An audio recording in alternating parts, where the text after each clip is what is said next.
La parole est à Monsieur Alfred Marie-Jeanne pour 5 minutes.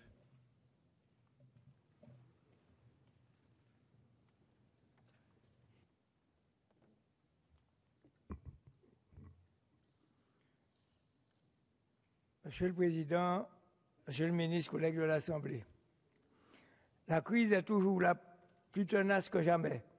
Elle s'éternise au point d'affoler. Les intérêts en jeu sont tellement antagoniques que ressurgit le spectre des agences de notation, toujours à l'affût, pour une dégradation sentencieuse, frisant l'humiliation. Ce n'est vraiment pas ce que je souhaite pour le gouvernement. L'essentiel, c'est de réussir au mieux et au plus vite, avec le moins de casse possible pour les catégories sociales les plus défavorisées. Il faut savoir que la crise n'a pas épargné la Martinique, contrairement à ce qui avait été prédit. Elle a transpercé tous les soi-disant boucliers réputés protecteurs. La quasi-totalité des indicateurs économiques et sociaux sont au rouge vif. Le chômage des jeunes de 15 à 25 ans gravite autour des 65%. C'est une calamité. Sur une population de 400 000 habitants, il y a pratiquement 50 000 chômeurs, soit un huitième du total. C'est un fléau. Le travail est devenu une denrée très rare. Et comme une catastrophe entraîne une autre, comme on dit chez nous, tout déchiré, plus cher à l'eau. C'est la conférence économique et sociale de Martinique, tenue en préfecture le 30 octobre 2012, qui confirme la forte augmentation des liquidations des entreprises enregistrées au tribunal mixte de commerce, ce qui représente 80% des dossiers de redressement présentés. C'est énorme. C'est un champ de ruines et la liste des avis d'obsèques est loin d'être close. C'est l'ADOM, l'Agence de l'Outre-mer pour la mobilité, qui se trouve en super difficulté financière. 9 millions d'euros de découvert, 500 000 euros d'agio, 13 millions de dettes aux fournisseurs. C'est la formation des individus qu'elle a en charge d'accompagner qui en pâtit. Et j'ajoute, et s'ajoute du moins à tout cela, comme une démesure, le vieillissement de la population, amplifié par l'exode des forces vives hors du pays et le retour au bercail de personnes âgées. Ce n'est pas flageller ce gouvernement que de lui rappeler ces questions lancinantes.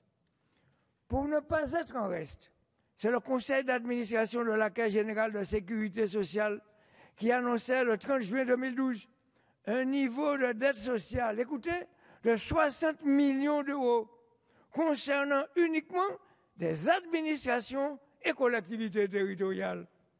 Imaginez un seul instant que la Caisse générale de sécurité sociale déclenche le recouvrement général.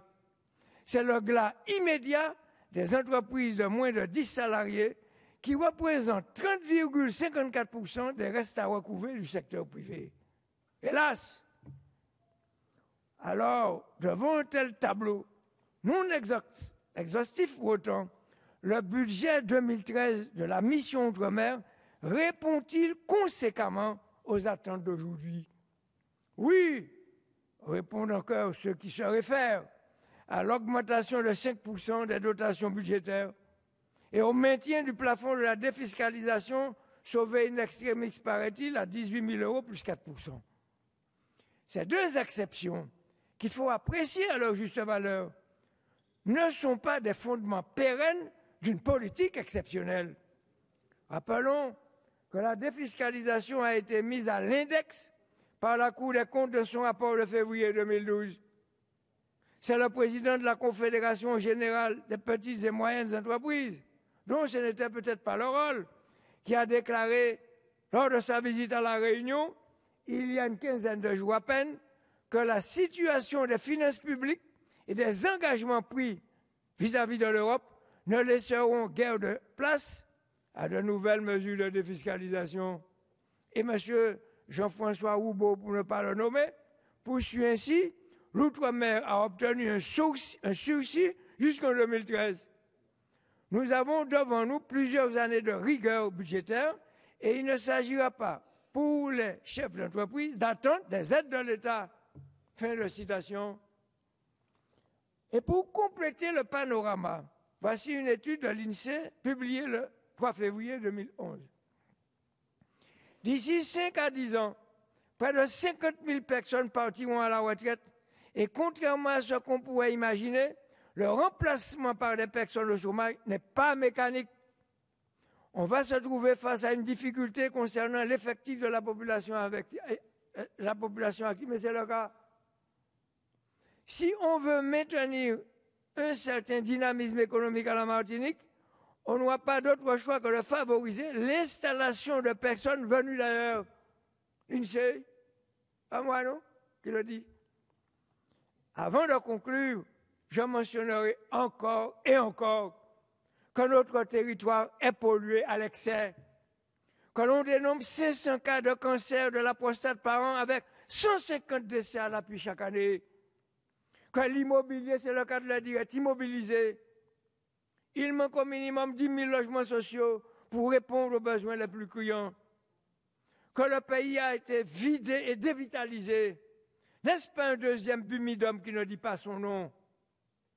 C'est échec et mat d'une politique assimilationniste à tout craint. Monsieur le ministre, avec le zèle de néophyte que je comprends, vous répétez sans cesse que l'État est de retour. S'il s'agit d'une tentative de restauration du système actuel arrivé à bout de souffle, sachez que je ne soutiendrai pas cette démarche, et vous le savez bien.